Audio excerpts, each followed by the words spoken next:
Presidente, buenos días. Marco Antonio Olvera, de Diario Digital, Bajo Palabra. La inflación en el en el mes de septiembre ha bajado 2.99% la inflación. ¿Qué implica para su gobierno ese factor, presidente, y obviamente también para el consumo de los trabajadores y del pueblo en general? Y ahorita le hago otro cuestionamiento sobre el FOBAPROA. Bueno, esto significa que se deteriora menos el ingreso de los trabajadores y de todos los consumidores. O sea, si la inflación es baja, rinde más el ingreso. Por eso es importante. Hay veces que se puede estar destinando mucho presupuesto al desarrollo social, pero si hay inflación alta, no significa que mejoren las condiciones de vida. Entonces, mantener una inflación estable, baja, es bueno para el país. Yo lo celebro y aquí también se termina con un mito del periodo neoliberal. ¿Por qué no aumentaban los salarios? ¿Cuál era? No el argumento, la excusa, que eran inflacionarios. Este año aumentó el salario como nunca en 36 años. ¿Sí? Y la inflación que se tiene es la más baja desde hace 3 años.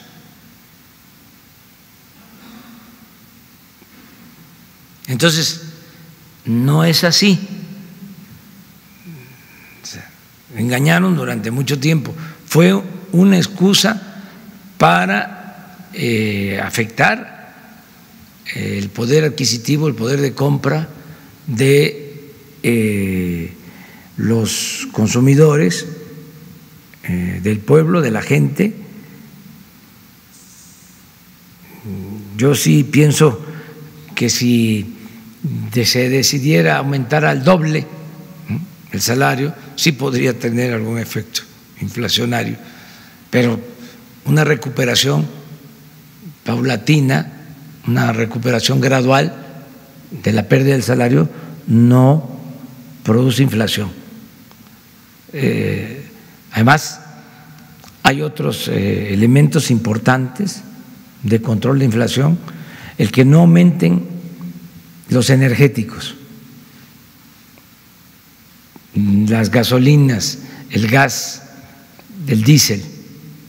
Eso ayuda también a mantener equilibrios y que no haya inflación. También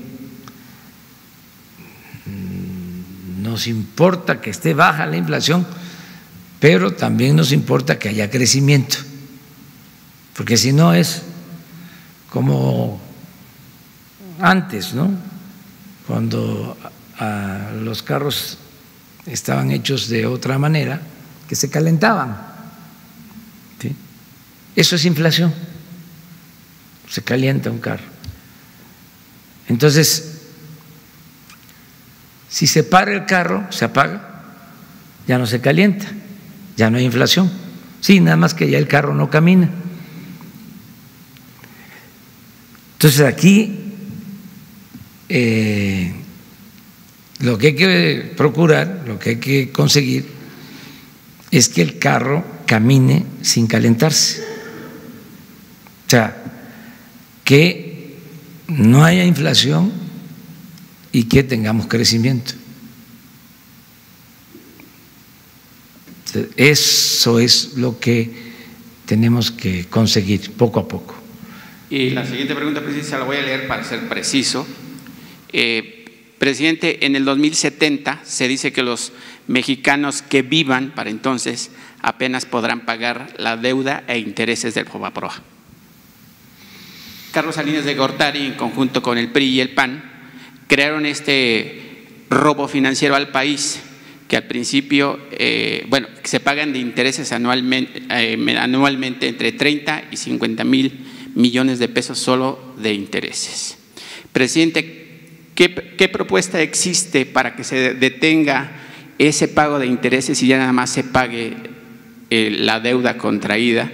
Porque finalmente ese es un boquete que sigue dejando al bolsillo de los mexicanos y finalmente los que se vieron beneficiados fueron los magnates, los banqueros y bueno, finalmente eso sigue siendo un talón de Aquiles para la economía de México y por supuesto para los mexicanos que nunca tuvieron acceso a ese dinero que ni siquiera ellos se gastaron. Bueno, mire, desde luego que tuvo que ver Salinas, pero el FOBAPROA lo aplicó Ernesto Zedillo. Ya estoy defendiendo a Salinas. Lo cierto que fue en el gobierno de Zedillo que se toma la decisión de convertir las deudas privadas de banqueros y de empresarios en deuda pública. O sea, Zedillo en el primer año de gobierno habla ya de el FOBAPROA, el primero o en el segundo año. Y lo interesante es que dice que se va a llevar a cabo un rescate que nos iba a costar, si mal no recuerdo, 180,000 millones de pesos.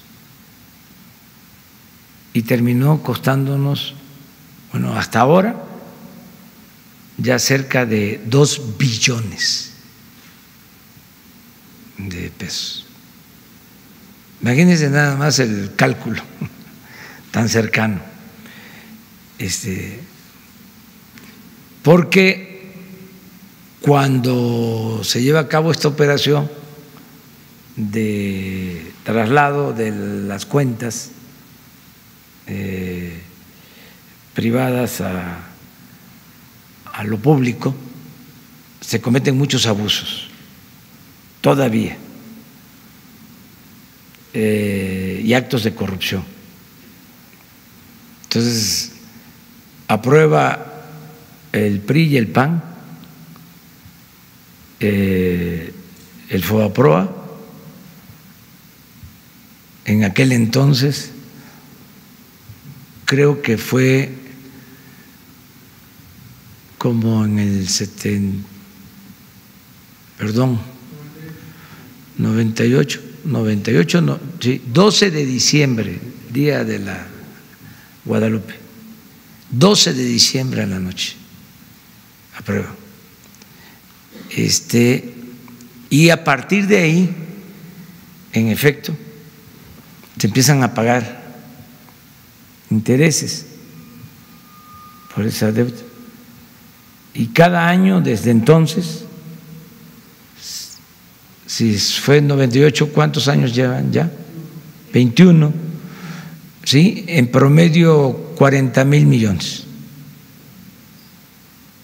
cada año, solo de intereses, ¿sí? Más o menos. Más la deuda, que sigue siendo la misma, debe de andar entre 600 a 800,000 millones de pesos. ¿Cómo hacerle ahí? Pues ya es complicado porque son compromisos que se adquirieron. Lo que se tiene que procurar es que nunca más un FOBAPROA.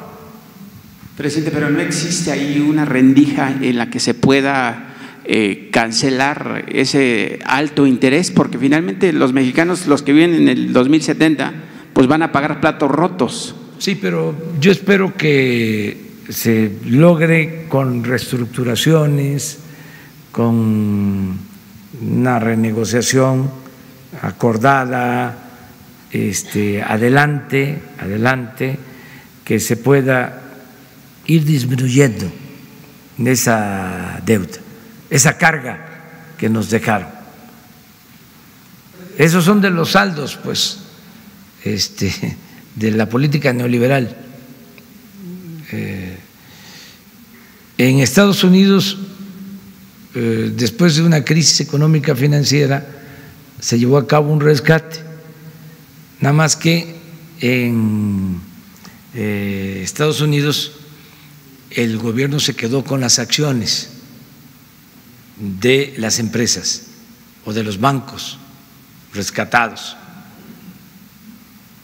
y hubo una recuperación, ¿sí?, de lo que se invirtió para el rescate. Aquí no hubo nada de eso. Aquí todo fue pérdida y todo fue cargarle la deuda a los ciudadanos, porque se tiene que pagar del presupuesto público. Esa es la realidad. A ver.